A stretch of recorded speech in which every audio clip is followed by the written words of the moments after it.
السلام علیکم ورحمۃ اللہ وبرکاتہ۔ الحمد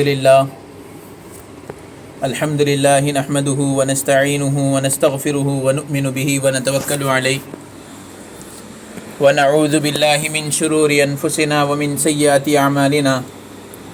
من يهده اللہ فلا مضل له ومن يضلله فلا هادی له ونشهد ان لا الہ الا اللہ وحدہ لا شریک له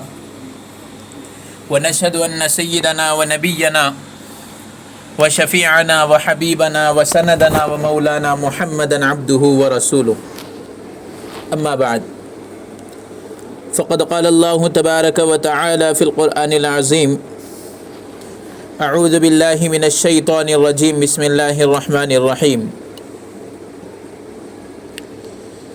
لا يستوي أصحاب النار وأصحاب الجنة وأصحاب الجنة هم الفائزون وقال الله تبارك وتعالى في مقام آخر يا أيها الذين آمنوا قوا أنفسكم وأهليكم نارا صدق الله العظيم۔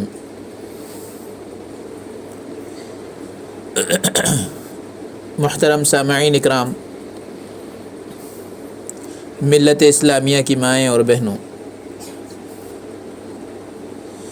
قرآن کریم کی جو دو آیتیں میں نے تلاوت کی ہیں، جن میں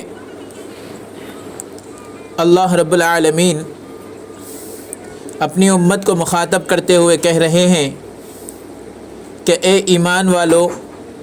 تم اپنے گھر والوں کا جائزہ لو، کلکم راعٍ وکلکم مسئول عن رعیتہ، تم سے بروز قیامت تمہارے ماتحتوں کے بارے میں سوال کیا جائے گا کہ ہم نے تمہیں حاکم بنایا تھا، تم نے اپنے ماتحتوں کے ساتھ کیا معاملہ کیا، یعنی جو تمہارے انڈر میں تھے، جن کی تم نگرانی کرتے تھے، جن کے خیالات، جن کی ہر چیز کا خیال رکھنا یہ تمہاری ذمہ داری میں تھا، تو تم نے ان کے ساتھ کیا معاملہ کیا۔ اور جو آیت کریمہ میں نے تلاوت کی، لا یستوی اصحاب النار و اصحاب الجنہ اصحاب الجنۃ هم الفائزون، اس آیت کریمہ کے اندر اللہ رب العالمین بیان کر رہے ہیں کہ جنت والے اور جہنم والے برابر نہیں ہو سکتے، اور جو جنت والے ہیں یعنی جو نیک اعمال کر کے جنت کے اندر داخل ہونے والے ہیں، یقیناً وہ کامیاب لوگ ہیں۔ اگر ہم اسی آیت کریمہ کو مد نظر رکھتے ہوئے دنیاوی چیزوں کے اندر اگر ہم دیکھیں تو علم یافتہ، تعلیم یافتہ اور بے تعلیم والا شخص برابر نہیں ہو سکتا۔ ایک تو ہے علم کا حاصل کرنے والا، علم والا، اور ایک ہے بے علم، دونوں برابر نہیں ہو سکتے۔ اگر ہم اس کو موٹے موٹے انداز میں اگر کہیں تو پڑھا لکھا اور جاہل دونوں برابر نہیں ہو سکتے۔ یہاں پر آج ہمارے معاشرے کے اندر اگر ہم دیکھتے ہیں تو ہمارے معاشرے کا ایک عجیب حال چل رہا ہے، جس کو بیان کرنا اور جس کے بارے میں بتلانا اور ہر ایک کو اس کے اوپر عمل کرتے ہوئے اور اپنے ماتحتوں کی نگرانی کرنا، یہ ہم میں سے ہر شخص کے لیے ضروری اور فرض ہے۔ علم کے بارے میں آتا ہے کہ بندہ جو علم سیکھتا ہے وہ ایک محدود علم ہے، یعنی انسان اپنی زندگی کے اندر 10 سال علم سیکھتا ہے، یا 12 سال علم سیکھتا ہے، یا 15 سال علم سیکھتا ہے، یا 20 سال 22 سال 30 سال تک وہ بندہ علم سیکھتا ہے، لیکن اس کے بعد جو لامحدود چیز ہے وہ ہے اس کی تربیت۔ تو یہاں پر سب سے زیادہ جو ضرورت ہے ہمیں، علم کے ساتھ ساتھ تربیت کی ضرورت ہے، تعلیم کے ساتھ ساتھ تربیت کی ضرورت ہے۔ آپ نے دنیا کے اندر دیکھا ہوگا کہ تعلیم حاصل کرنے والا شخص اور تربیت حاصل کرنے والا شخص، دونوں میں زمین اور آسمان کا فرق ہوتا ہے۔ ایک تو ہوتا ہے تعلیم کا حاصل کر لینا، یہ اتنا کمال نہیں رکھتا جتنا تعلیم کے ساتھ تربیت حاصل کرنے والا کمال رکھتا ہے۔ اس کو ایک مثال سے سمجھیں کہ ایک شخص ہے جو روزانہ اپنے موبائل فون کے اندر یا کسی کتاب کے اندر اپنے کھانے پینے کی چیزیں یعنی ریسیپیز کو دیکھتا ہے اور پڑھ لیتا ہے۔ پڑھ لینے کے بعد اب وہ دوسروں کو بتلا دیتا ہے، بات ختم ہو گئی۔ لیکن اس نے نہ کبھی پکوان کی جگہ پر وہ پہنچا، نہ اس نے کبھی چولہا سلگایا، نہ اس نے کبھی جو ہے پتیلا جو ہے چولہے پر رکھا، اور نہ ہی اس نے کبھی اس کے اندر کسی چیز کو ڈال کر سالن تیار کیا۔ اس نے کوئی پریکٹیکل عمل نہیں کیا، لیکن وہ صرف پڑھ لیا اور اس نے یہ چیزیں بتلا دی۔ تو اب یہاں پر ایک بات یہ ذہن میں رکھیں کہ بھئی بتلا دینے والا شخص تو اتنی آسانی کے ساتھ اس کام کو سمجھتا ہے کہ بھئی بالکل آسان ہے، کیا کرنا ہے، اس میں خالی چولہا سلگانا ہے اور پتیلا اس کے اوپر رکھنا ہے، اس کے اندر پانی ڈالنا ہے، مسالے ڈالنا ہے، ہلانا ہے، بس بات ختم۔ لیکن وہاں پر اٹھائی جانے والی جو مشقتیں ہیں، وہاں اٹھائی جانے والی جو تکلیفیں ہیں، وہ پریکٹیکل کرنے والے کو معلوم ہے کہ بھئی چولہے کو سلگانے کے بعد میں جب اس کے اوپر رکھا ہوا برتن جب گرم ہوتا ہے اور غفلت سے جب اگر اس کو ہاتھ لگ جاتا ہے تو ہاتھ کی کیا حالت ہوتی ہے۔ تو یہ پریکٹیکل ہوتا ہے۔ اسی طرح سے تعلیم کے معاملے میں بھی ہمارا یہی حال ہونا چاہیے کہ ہم تعلیم تو اپنی اولاد کو دلا رہے ہیں، ماشاء اللہ سے آج کے زمانے کے اندر بہت سارے اسکولز اور کالجز ہیں جس کے اندر بندہ علم حاصل کر رہا ہے، علم سیکھ رہا ہے، لیکن ہمارے پاس جو سب سے اہم اور ضروری چیز تھی تربیت، وہ آج دھکے کھا رہی ہے۔ تربیت کیا ہو رہی ہے؟ دھکے کھا رہی ہے۔ علم کے لیے بندہ کہیں نہ کہیں جا رہا ہے اور علم سیکھ رہا ہے، لیکن جب تربیت کا معاملہ آتا ہے تو تربیت دھکے کھاتی ہے۔ کیسے دھکے کھا رہی ہے؟ ذرا یہ بھی توجہ دیں اس پر۔ بندہ اپنی اولاد کو اسکول کے اندر تعلیم کے لیے ڈال دیا، اسکول والوں نے اس کو تعلیم اس کو سکھا دی، وہ روزانہ اسکول جا رہا ہے، اس کو ہوم ورک مل رہا ہے، وہ روزانہ پڑھ رہا ہے، سبق حاصل کر رہا ہے اور ہوم ورک کر رہا ہے، اور ٹیچر نے جو پڑھایا اس کو پڑھ رہا ہے، وہ واپس اپنے گھر کو آ جا رہا ہے۔ بالاتفاق کبھی اسکول کے اندر اس لڑکے نے کوئی غلط حرکت ایسی کر دی جو اس کی تربیت یا اس کی تعلیم کے خلاف تھی، یعنی تربیت کے خلاف تھی، اس نے غلطی کر دی، کسی کے ساتھ اس نے جھگڑا کر لیا، یا ٹیچرز کے ساتھ اس نے بدتمیزی کر لی، یا آپس میں دو دوست مل کر لڑ لیے، یا آپس میں جو کلاس میں کسی سے اس کا جھگڑا ہو گیا، تو اب وہاں پر سب سے پہلی بات جو ٹیچر کی زبان سے نکلے گی اس کے لیے وہ یہی کہ کیا تمہارے ماں باپ نے تجھے یہی سکھایا؟ کیا تمہارے ماں باپ نے تجھے یہی سکھایا کہ آپس میں لڑتے رہیں؟ تمہارے ماں باپ بھی اپنے گھر کے اندر لڑتے ہوں گے، اسی وجہ سے تم بھی یہاں پر آ کر اسکول کا ماحول خراب کر رہے ہو اور لڑ رہے ہو۔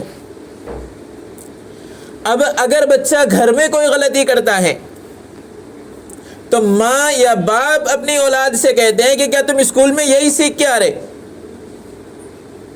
تو اب آپ بتاؤ کہ یہاں پر نہ ماں اور باپ اپنی اولاد کی تربیت کرنے کے لیے تیار ہے، اور نہ ہی اسکول میں ٹیچرز اپنے اسٹوڈنٹس کی تربیت کرنے کے لیے تیار ہیں۔ تو یہاں علم تو سب کو مل رہا ہے، لیکن جو سب سے بڑی کمی جو آ رہی ہے وہ تربیت کے اندر کمی آ رہی ہے، اولاد کی تربیت میں کمی آ رہی ہے، اور وہ اولاد کی تربیت میں کمی آنے کی سب کی وجہ سے آج ہماری اولاد، آج ہمارے مسلمان لڑکیاں اور لڑکے مرتد ہو رہے ہیں اور ایمان سے خارج ہو رہے ہیں۔ میری بات آپ لوگوں کو سمجھ میں آ رہی ہے نا؟ میں جس چیز کی طرف اشارہ کرنا چاہ رہا ہوں آپ لوگ بغور سن رہے ہوں گے اور امید کہ اس کے اوپر عمل بھی کریں گے۔ تو یہاں پر جو سب سے اہم نقطہ جو ہے وہ ہے اپنی اولاد کی تربیت کا۔ دیکھو دنیا کے اندر ہم اور آپ نے دیکھا تربیت کا جو معاملہ ہے، علم کا جو معاملہ ہوتا ہے، وہ جب بچہ بولنا سیکھتا ہے، یعنی 2 سال کے بعد یا 3 سال کے بعد یا 4 سال کے بعد یا 5 سال کے بعد یا 7 سال کے بعد، جو بھی اس کے بولنے کا پیریڈ ہے، وہ بولنے کے بعد جو ہے اس کو علم سیکھنے کے لیے آپ اسکول یا اسکولز وغیرہ کے اندر اس کا داخلہ کرواتے ہیں، اسکول میں ہو یا مدرسے کے اندر ہو، جہاں کہیں بھی ہو، آپ تعلیم گاہوں کے اندر اس کا ایڈمیشن کراتے ہیں، اس کو تعلیم گاہوں کی جگہ پہ متعین کرتے ہیں۔ لیکن تربیت کا جو معاملہ ہے،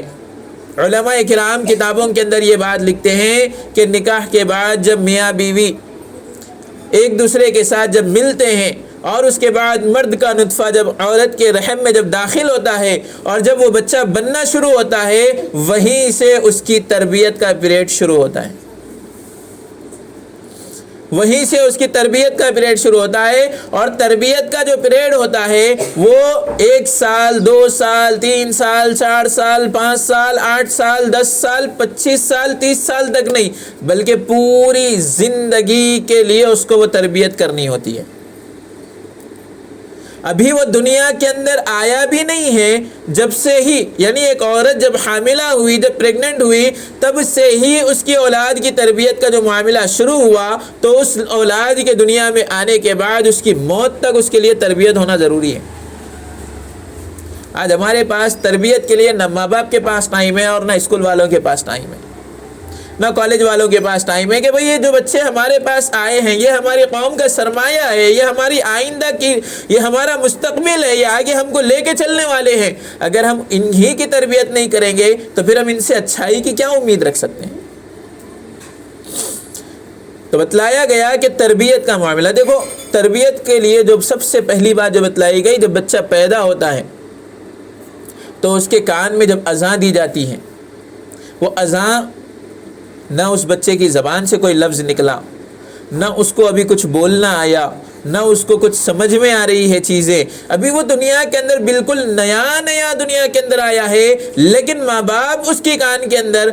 اذان کے کلمات کہہ رہے ہیں اور کہہ رہے ہیں کہ اللہ اکبر اللہ اکبر، اس کے دل پر نقش کر رہے ہیں کہ بیٹا دنیا کے اندر اگر سب سے بڑی سپر پاور اگر کوئی طاقت ہے تو وہ صرف اور صرف اللہ کی ہے، اللہ کے علاوہ اور کوئی دوسری طاقت سپر پاور نہیں ہے، تمام کائنات کا مالک اللہ ہے۔ آپ یہ بات اس کے ذہن میں بٹھا رہے ہیں، اس کے دل پر نقش کر رہے ہیں، اس کو یہ بتلا رہے ہیں کہ دیکھو دنیا کے اندر کوئی بھی کام کرنے والی ذات اگر ہے تو وہ اللہ کی ہے، اللہ کی ذات کے علاوہ کسی سے کچھ بھی نہیں ہو سکتا۔ پوری زندگی تجھے اللہ کی عبادت کرنی ہے، اللہ کی پوجا کرنی ہے، اللہ ہی کی پرستش کرنی ہے، اللہ کے علاوہ تجھے کسی اور کی عبادت نہیں کرنی ہے۔ اللہ اکبر اللہ اکبر۔ اگلا جملہ اس کے اندر جو میسج دیا جاتا ہے، اشہد ان لا الہ الا اللہ، اے میرے بیٹے تم گواہی دو کہ اللہ کے سوا کوئی معبود نہیں ہے، اور تم یہ کہو کہ میں گواہی دیتا ہوں کہ اللہ کے سوا کوئی معبود نہیں ہے، اللہ ہی عبادت اور پرستش کے لائق ہے۔ پھر اس کے بعد اس اذان کے اندر تیسرا میسج اس بچے کو دیا جاتا ہے کہ اشہد ان محمد رسول اللہ۔ دیکھو ہم نے جو تعلیمات تم کو دی ہیں، وہ تعلیمات جو ہم نے نبی کے ذریعے تم تک پہنچائی ہیں، اب تم دنیا کے اندر اگر تربیت حاصل کرنا چاہتے ہو تو تم نبی کی تعلیمات پر عمل کرو، نبی کے بتلائے ہوئے راستے پر تم چلو تو تم دنیا کے اندر بھی کامیاب ہو جاؤ گے اور آخرت کے اندر بھی کامیاب ہو جاؤ گے۔ اشہد ان محمد رسول اللہ، تم گواہی دو کہ محمد رسول اللہ صلی اللہ علیہ وسلم اللہ کے آخری رسول ہیں، اب ان کے بعد کوئی نیا نبی آنے والا نہیں ہے، اب قیامت تک کوئی نبی آنے والا نہیں ہے، اور تمہیں انہی کو فالو کرنا ہے، تمہیں انہی کے نقش قدم پر چلنا ہے، تمہیں انہی کو اپنا رہنما اور رہبر ماننا ہے، اور ان کے علاوہ کوئی دوسرا نیا رہنما اور رہبر دنیا میں آنے والا نہیں ہے۔ یہ آپ اپنے بچے کو، یہ اس بچے کو میسج دے رہے ہیں جو ابھی دنیا کے اندر بالکل نیا آیا ہے، نہ اس نے ابھی دنیا کو دیکھا ہے، نہ اس نے ابھی بولنا سیکھا ہے، نہ اس نے ابھی چیزوں کو سمجھنا سیکھا ہے، ابھی اس کو کچھ بھی نہیں معلوم، لیکن آپ اس کے دل پر، اس کے دماغ پر جو نقش کر رہے ہیں الفاظ، وہ الفاظ یہ ہیں۔ پہلا میسج آپ نے دیا کہ اللہ اکبر اللہ اکبر، اللہ سب سے بڑا ہے، اللہ سب سے بڑا ہے۔ دوسرا میسج آپ اس بچے کو دے رہے ہیں، اشہد ان لا الہ الا اللہ، دنیا کے اندر اگر کسی کی پرستش تجھ کو کرنا ہے، کسی کی عبادت تجھ کو کرنا ہے، کسی کی پوجا اگر تجھ کو کرنا ہے تو وہ صرف اور صرف اللہ کی کرنا ہے، اللہ کے علاوہ اب کوئی دوسرا معبود نہیں ہے، دوسرا خالق نہیں ہے، دوسرا رازق نہیں ہے، دوسرا ناصر نہیں ہے، دوسرا سامع نہیں ہے، سب کچھ ہونے والی ذات اور سب کچھ کرنے والی ذات اللہ ہی کی ہے، اب اس کے علاوہ کوئی دوسرا نہیں ہے۔ آپ یہ اس بچے کو دوسرا میسج دے رہے ہیں۔ تیسرا میسج آپ یہ دے رہے ہیں اشہد ان محمد رسول اللہ، تم گواہی دو کہ محمد رسول اللہ صلی اللہ علیہ وسلم اللہ کے آخری رسول ہیں، اب ان کے بعد کوئی نیا نبی آنے والا نہیں ہے، اب ان کے بعد کوئی نیا رسول آنے والا نہیں ہے، اب انہی کی شریعت کو فالو کرنا ہے اور قیامت تک اب انہی کی شریعت چلنے والی ہے اور ہمیں انہی کو فالو کر کے اپنی زندگی کو کامیاب بنانا ہے، اور یہ ایسے شخص کی زندگی کو ہمیں فالو کرنا ہے جس کے بارے میں بتلایا گیا الیوم اکملت لکم دینکم واتممت علیکم نعمتی ورضیت لکم الاسلام دینا۔ ہے نبی آج ہم نے آپ پر دین کو مکمل کر دیا، آپ زندگی کے ان تمام مراحل سے گزر گئے جو ایک انسان کو اپنی زندگی کے اندر مراحل سے گزرنا پڑتا ہے، ہر حال سے ہم نے آپ کو گزارا اور آپ کے طور طریقوں کو ہم نے دنیا کے لیے رائج کر دیا، اور ہر مسلمان کے لیے ہم نے بلکہ ہر انسان کے لیے ہم نے یہ رائج کر دیا کہ اب جس کو بھی دنیا کے اندر چلنا ہے وہ نبی کو فالو کر لے، وہ دنیا کے اندر بھی کامیاب ہو جائے گا اور آخرت کے اندر بھی کامیاب ہو جائے گا۔ اشہد ان محمد رسول اللہ۔ چوتھا میسج جو اس اذان کے اندر دیا جاتا ہے حی علی الصلاۃ، آؤ نماز کی طرف۔ نماز کا جو حکم ہے، نماز جو بچوں کے اوپر فرض ہوتی ہے وہ بچوں کے بالغ ہونے کے بعد نماز فرض ہوتی ہے، وہ بچوں کے بالغ ہونے کے بعد نماز فرض ہوتی ہے۔ اگر بچہ ہے تو 15 سال کے بعد اس کے اوپر نماز فرض ہو رہی ہے، اور اگر بچی ہے تو اس کے جب پیریڈز آنا شروع ہوتے ہیں تب سے جو ہے اس کے اوپر نماز فرض ہو جاتی ہے۔ تو یہاں پر اس بات کو ذہن میں رکھیں کہ یہ اولاد کی تربیت ہماری ذمہ داری میں ہے۔ ماں باپ، ہم نے پہلے زمانے کے اندر دیکھا کہ اگر کوئی شخص شرابی تھا یا کوئی شخص گناہگار تھا یا کوئی شخص برے کام کرنے والا تھا، لیکن جب وہ شادی کر لیتا ہے اور نکاح کے بعد جب اس کی اولاد دنیا میں آ جاتی ہے تو وہ باپ اپنے تمام برے کاموں کو چھوڑ دیتا تھا اور یہ سمجھتا تھا کہ اب تک میں نے جو کر لیا سو کر لیا، اب میں یہ سب چھوڑ رہا ہوں تاکہ میری اولاد میرے برے نقش قدم پر نہ چلے، بلکہ میں اچھا بن جاؤں گا اور اپنی اولاد کو ایک اچھا میسج دوں گا۔ آج ہمارے معاشرے کا حال دیکھ لیں آپ، کیوں؟ یہ بچے اسی وجہ سے، اسی لیے وہ لوگ جو ہے اپنے آپ کو بدل لیا کرتے تھے، کیونکہ بڑوں کو جو بچے دیکھتے ہیں وہی بچے عمل کرتے ہیں، یعنی بڑوں کو جو عمل کرتے ہوئے بچے دیکھتے ہیں بچے وہی عمل کرتے ہیں۔ آپ نے دیکھا ہوگا کہ اگر ماں نماز پڑھ رہی ہے تو بچہ بازو میں آتا ہے اور وہ اپنی ماں کی طرح جو ہے، جیسے وہ ماں رکوع میں جا رہی ہو تو رکوع میں جاتا ہے، وہ ماں سجدے میں جا رہی ہو تو سجدے میں جاتا ہے، یہاں تک کہ اگر ماں قرآن کی تلاوت کر رہی ہو اور ماں اگر زور سے تلاوت کر رہی تھی اور بچے کو وہ تلاوت کرنا نہیں آتا ہے تب بھی وہ بچہ گنگناتے ہوئے جو ہے ان الفاظ کو دہرانے کی کوشش کرتا ہے، اس جیسی آواز ہی نکالتا ہے۔ کیوں؟ یہ اس لیے تاکہ جو ہے اولاد کی تربیت ہو رہی ہے، اولاد وہی دیکھتی ہے جو بڑے کرتے ہیں اور وہی سیکھتی ہے جو بڑے سکھاتے ہیں یا کرتے ہیں، اولاد انہی کو دیکھ کر جو ہے اپنی زندگی کو اپنا ایک مقصد دیتی ہے۔ تو اولاد کی تربیت سب سے زیادہ ضروری ہے۔ تو پانچواں میسج اس کے اندر یہ دیا گیا، پہلا میسج اللہ سب سے بڑے ہیں، دوسرا میسج اس اذان کے اندر یہ دیا گیا کہ اللہ کے سوا کوئی عبادت کے لائق نہیں، تیسرا میسج یہ دیا گیا کہ رسول اللہ صلی اللہ علیہ وسلم اللہ کے رسول ہیں، ہمیں انہی کو فالو کرنا ہے، چوتھا میسج جو اس اذان کے اندر دیا گیا حی علی الصلاۃ، آؤ نماز کی طرف۔ کیوں؟ کیونکہ نماز ہی سب کچھ ہے، یہ نماز اللہ کی ایک بہترین عبادت ہے۔ بندہ جب نماز پڑھتا ہے اور نماز میں اپنی اپنی پیشانی اور ناک کو زمین پر رگڑتا ہے، وہ اللہ رب العالمین کے سامنے یہ اعلان کر رہا ہے کہ میرے مولا آپ سب سے اعلیٰ ہیں اور میں تو آپ کا غلام ہوں، میں آپ جو حکم دیں گے میں اس کو پورا کرنے کے لیے تیار ہوں۔ یہ بندہ اذان کے اندر، حی علی نماز کے اندر جو ہے اس طرح سے اپنی غلامیت کو اور اپنے ناکارے اور اپنے آپ کو ناکارہ ثابت کرتا ہے اور یہ کہتا ہے کہ میرے مولا آپ ہی سب کچھ کرنے والے ہیں، آپ کے بغیر میں کچھ بھی نہیں، میرا کوئی وجود بھی نہیں۔ حی علی الصلاۃ۔ اس کے بعد اس ہی اذان کے اندر پانچواں میسج جو امت کو دیا گیا حی علی الفلاح، آؤ تم دنیا کے اندر جو کامیابیوں کو تلاش کرتے ہو، تم سمجھتے ہو کہ آج ہم دنیا کی ڈگریاں حاصل کر لیں گے تو ہم کامیاب ہو جائیں گے، آج ہم امیزون کے اندر یا ہم گوگل کے اندر اگر ہم جاب کر لیں گے یا ہم آئی ٹی کمپنیز کے اندر اگر ہم جاب کر لیں گے یا ہم بڑی بڑی کمپنیوں کے اندر یا بڑے بڑے بزنس لگا لیں گے تو ہم کامیاب ہو جائیں گے، نہیں، بلکہ کامیابی اسی میں ہے کہ تم نماز کی طرف آؤ، تم اللہ کے دین کی طرف آؤ، تم عبادات کی طرف آؤ، تم اللہ رب العالمین کی پرستش کی طرف آؤ, تم رسول اللہ صلی اللہ علیہ وسلم کی نقش قدم کو اپنی زندگی کے اندر لاؤ, نبی کی سنتوں کو اپنی زندگی کے اندر لاؤ, تب جا کر تم دنیا اور آخرت دونوں میں کامیاب ہوگے. حی علی الفلاح, آؤ کامیابی کی طرف, آؤ کامیابی کی طرف. آج دنیا دن میں 5 وقت میں جو ہے اذان کے ذریعے مؤذن لوگوں کو کامیابی کی طرف بلاتا ہے, اور ہم اس کامیابی کی طرف جانا چھوڑ کر ہم اپنے بزنس کی طرف بھاگ رہے ہیں, ہم اپنے کاروبار کی طرف بھاگ رہے ہیں, ہم اپنی اولاد اور اپنے بیوی بچوں کے اندر مصروف ہیں, اور ہم کامیابی کو بھلا کر بیٹھے ہوئے ہیں. حی علی الفلاح, 5واں میسج دیا گیا, حی علی الفلاح, آؤ کامیابی کی طرف, آؤ کامیابی کی طرف. اس کے بعد اسی اذان کے اندر ایک 6واں میسج بندے کو یہ دیا گیا, الصلاۃ خیر من النوم. موت کے بعد تو تمہیں قبر میں زندگی بھر سونا ہے, قیامت تک تم کو سونا ہے, جب تک تمہارا حساب کتاب نہیں ہوگا تب تک تم کو سونا ہے, لیکن اب تو تم جاگ جاؤ اور تم جاگتے رہو. الصلاۃ خیر من النوم, اب تمہارے لیے بہتر ہے, نیند سے زیادہ بہتر تمہارے لیے نماز ہے. اب تم نیند کو قربان کرو اور نماز کی طرف دوڑے چلے آؤ. آج بندہ صبح مؤذن فجر میں اذان دیتا ہے اور الصلاۃ خیر من النوم کا جملہ کہتا ہے کہ آؤ نماز نیند سے زیادہ بہتر ہے, آؤ نماز نیند سے زیادہ بہتر ہے, آؤ تم نماز کے لیے اٹھ کر آؤ, ہم تمہارے گھر میں رزق کے دروازے کھولیں گے, آؤ تم نماز کی طرف چل کر آؤ, ہم تمہارے گھروں میں خیر و برکت دیں گے, آؤ تم نماز کی طرف چل کر آؤ, ہم تمہاری زندگیوں کے اندر سکون دیں گے. الصلاۃ خیر من النوم, تم اپنی نیند کو قربان کر کے تم ہمارے دربار میں حاضری دو, ہم تمہارے تمام بگڑے ہوئے کاموں کو بنائیں گے. تم آؤ ہمارے لیے نماز کی طرف چل کر آؤ, ہم تمہارے تمام پریشان حال کاموں کو ہم جو درست کر دیں گے. آؤ تم اپنی نیند کو قربان کر کے تم ہمارے دربار میں حاضر ہو جاؤ, ہم تمہارے اوپر کی ساری بیماریوں کو ہم ختم کرنے کے لیے تیار ہیں.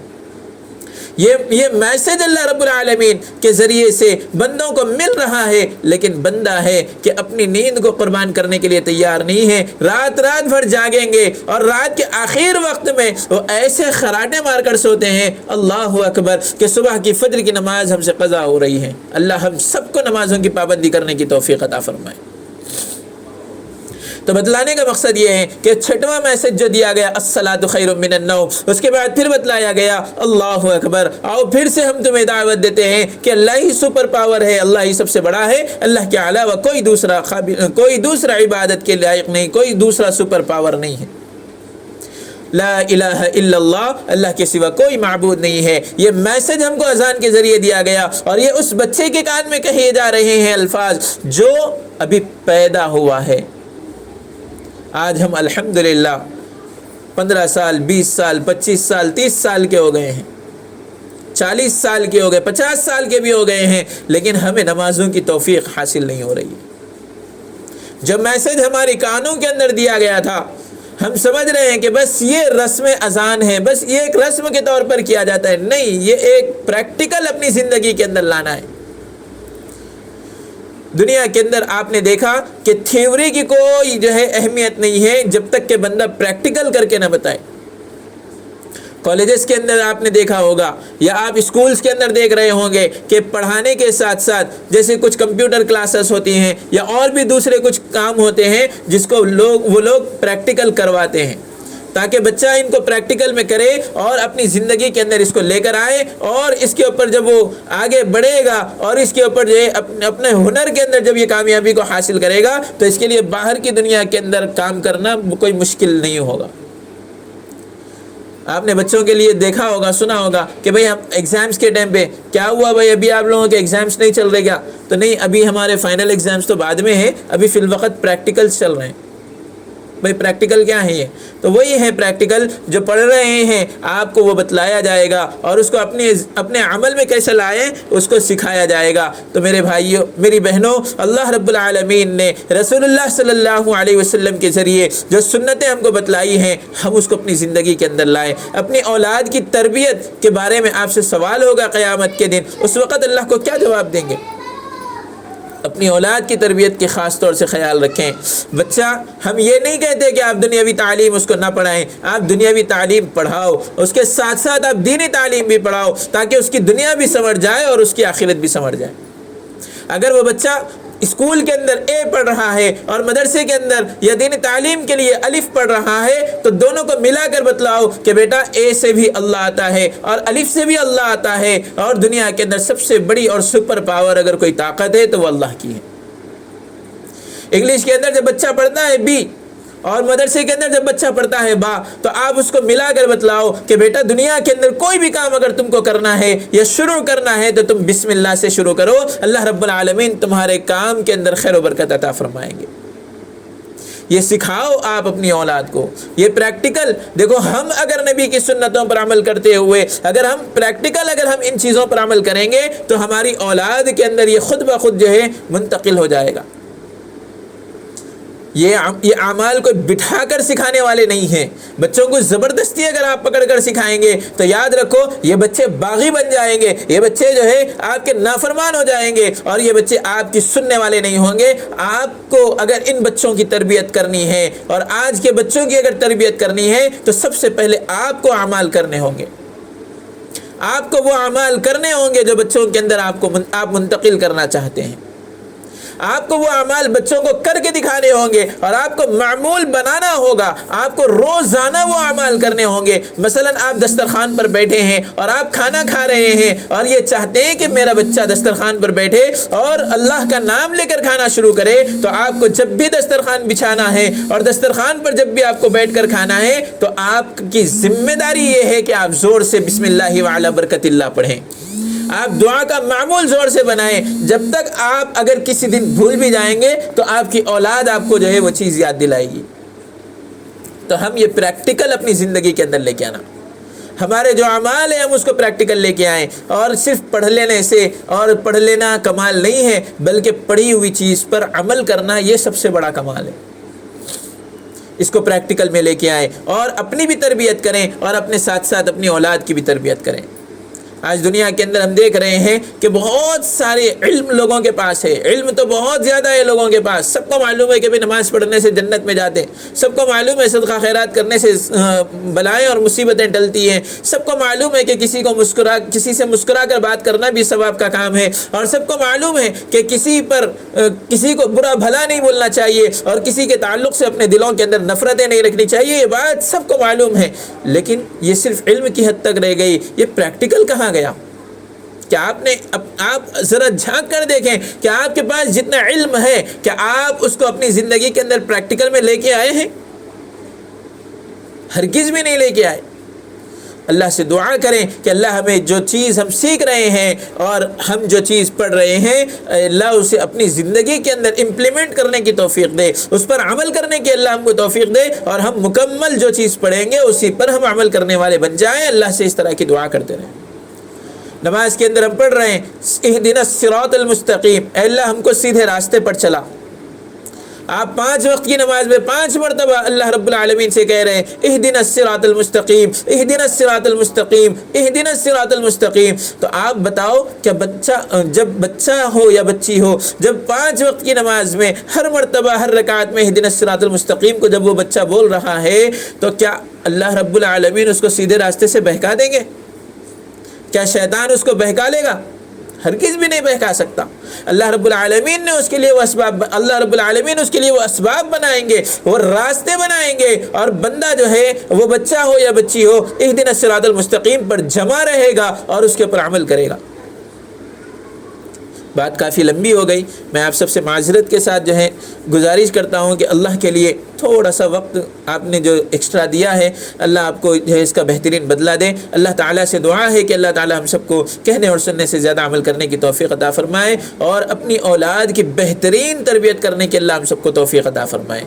ہمیں اپنے گھروں کے اندر اپنی اولاد کی تربیت کرنے کی توفیق عطا فرمائے، اور اللہ رب العالمین سے دعا ہے کہ اللہ تعالی ہم سب کو کہنے اور سننے سے زیادہ عمل کرنے کی توفیق عطا فرمائے، اور سکون اور اطمینان کی زندگی اللہ ہم سب کو عطا فرمائے۔ آمین وآخر دعوانا الحمدللہ رب العالمین۔